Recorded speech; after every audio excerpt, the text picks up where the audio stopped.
Panda.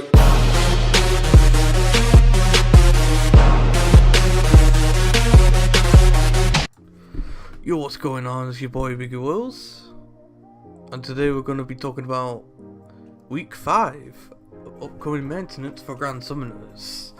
Been doing this for 5 weeks now, and I now have 30 subscribers. I want to thank you all for that. 30 people that want to watch my videos and other stuff I do. I really appreciate it. Let's just hope my channel keeps growing and more people see these guides I do, and maintenance and all that.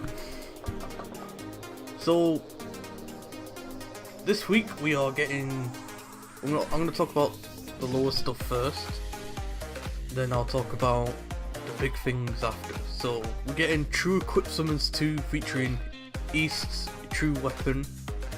It's the same as the last one, and I think you can guarantee another 5-star weapon from that.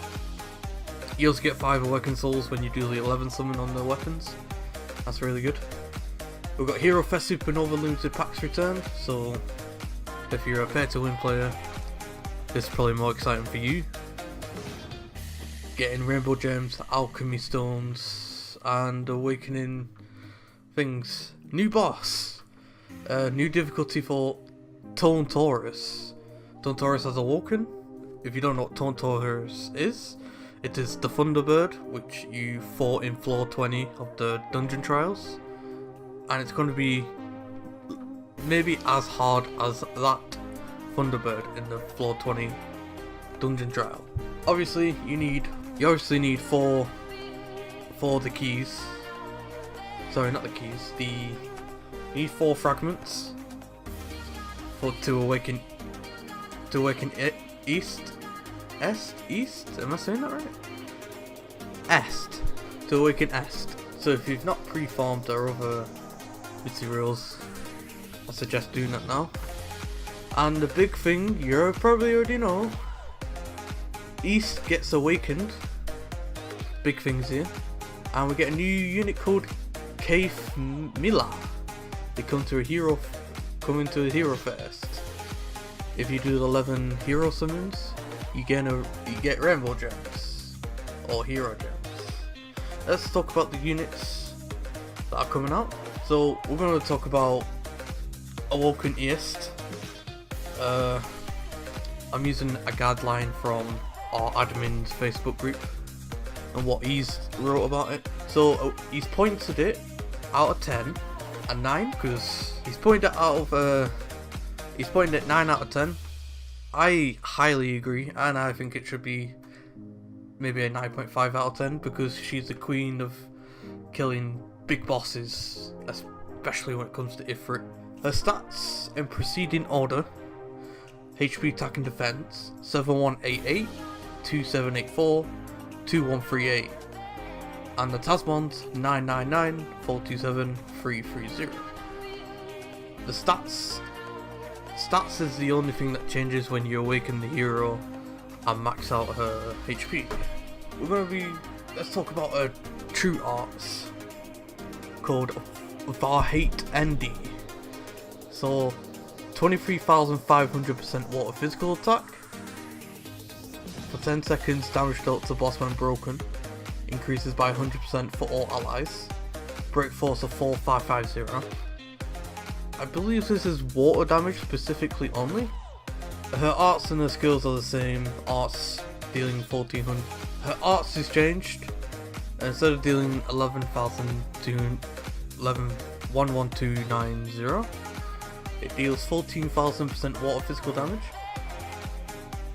And for 10 seconds, water damage dealt to the boss when broken increases by 70%. Break force of 2750. Damage is being increased by a little amount for her arts. It's okay. And the skill's called Rapier Dance, CT of 10 seconds. 2800% water physical damage. Chance to inflict freeze to target. Break force of 1800.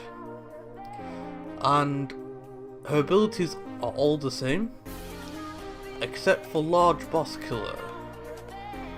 Large Boss Killer goes from level 3 to level 5, increasing from 30% to 50% damage. against big bosses. And her equipment's the same, physical, 554.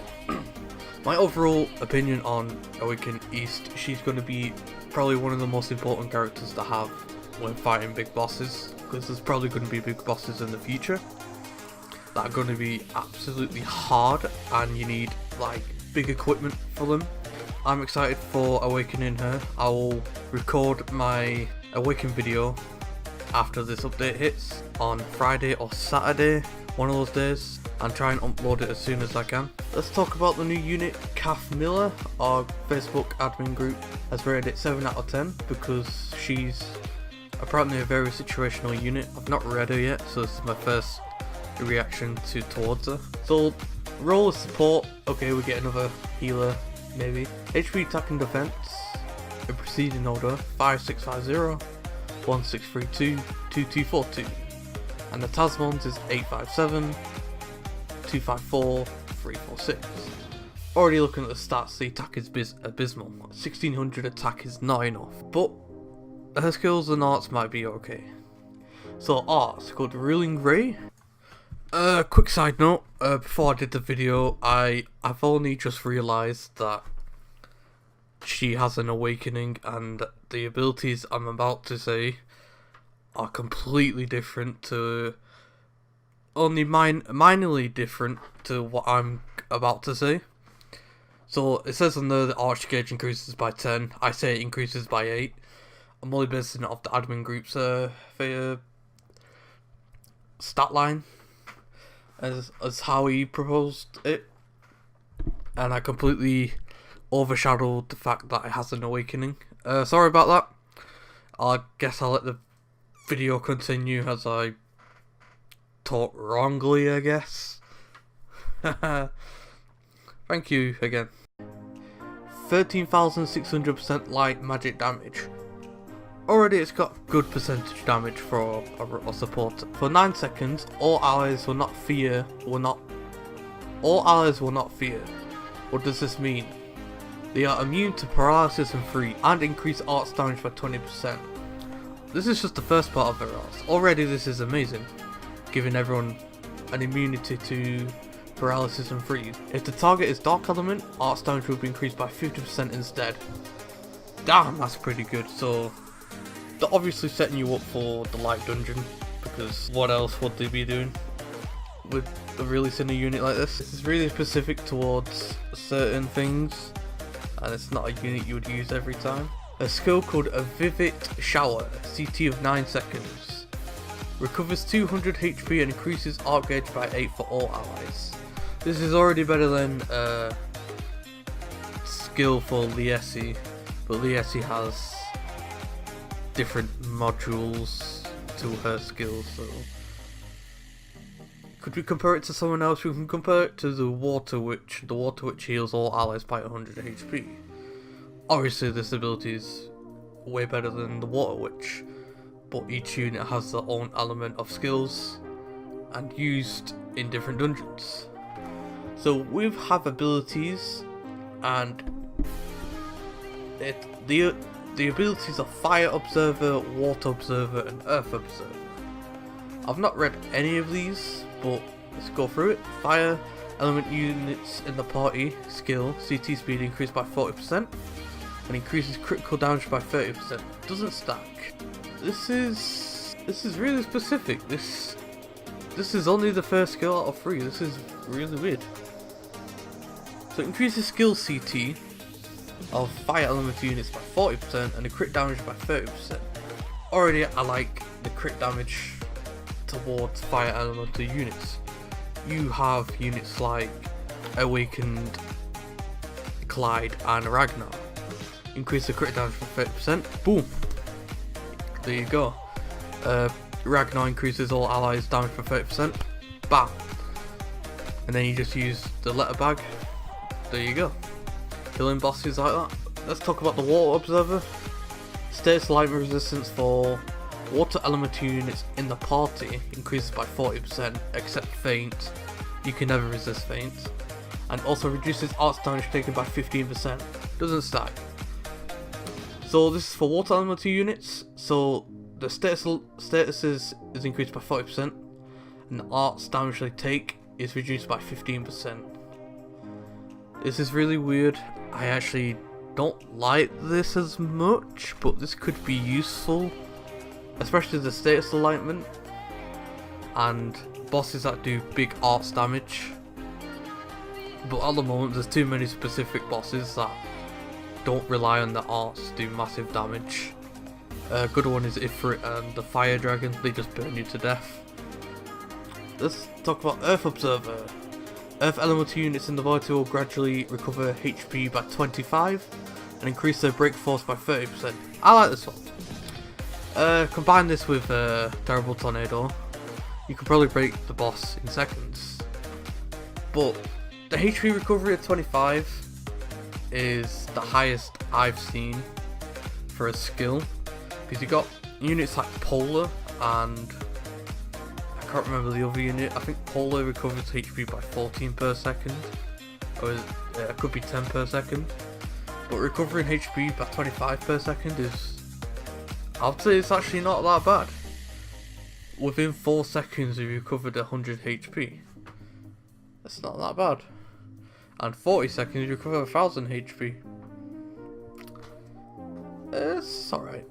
And the equipment when limit breaked is 554. Magic attack, defense, magic attack. Overall, my opinion on this unit, I like it. I like the unit. And I am wanting it. But at the same time, I am unsure if I want to actually try for it. Of course, this is a unit, if you're new to the game, I'll try and go for, because she might be needed in the future events if you are struggling. That's it for this week. I'm sorry it's a bit short because there isn't a lot to talk about in this week, as there's not that many things happening. As usual, they'll probably switch out Nia's event and Thingy's event, put in Roy's event maybe, hopefully, cross my fingers. And they probably do Golden Cats or Tasmans as the battle things for you to get crystals. This has been your boy Biggie Willz. As always, thank you for 30 subscribers. Fucking hell, man. I don't think I would actually reach out to the 20 subs and go to 30 subs. It means a lot to me when a person subscribes to me, because I've been doing this for like 6 or 7 months, not having any amount of success. But then when I've actually engaged in the video and talked through a microphone, people are saying that they like my videos and they're subscribing. In the future, I will try and edit my videos as best as possible. There's a lot of people complaining about the writing when I put it up in videos like this.